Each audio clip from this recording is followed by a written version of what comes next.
Léon Trulin, beaucoup connaissent sa statue située près de l'Opéra en plein centre-ville de Lille, mais qui connaît aujourd'hui l'histoire de ce petit Belge devenu un des grands héros lillois de la Première Guerre mondiale? Frédéric Lepinet, auteur d'ouvrages sur l'histoire de la région, était sur notre plateau ce matin afin de parler de son nouvel ouvrage intitulé Trulin 1915. 100 ans après sa mort, cet adolescent chargé de gloire est retombé dans l'oubli. Alors pourquoi ce petit Belge a-t-il autant suscité l'intérêt? Ce livre raconte pour la première fois, selon l'auteur, la fabrication d'un jeune héros lillois. Je vous propose d'écouter l'extrait de son interview.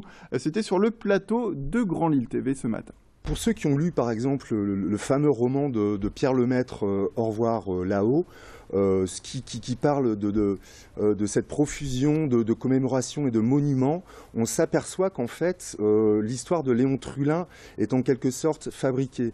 Pourquoi elle est fabriquée? Parce que dans les années 30, à la fin des années 20, on a besoin de symboles.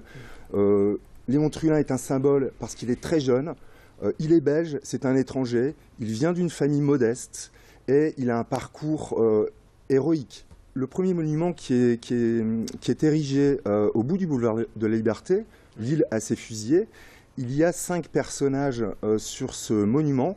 4 sont fièrement dressés face au peloton d'exécution et un est allongé. C'est ce personnage Léon Trulin.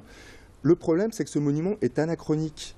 Les 4 personnages qui sont debout ont été fusillés avant celui qui est allongé. Toute l'histoire de cette erreur historique est racontée dans le livre et donc ensuite va entraîner une tentative de rectification, d'où un certain nombre de monuments.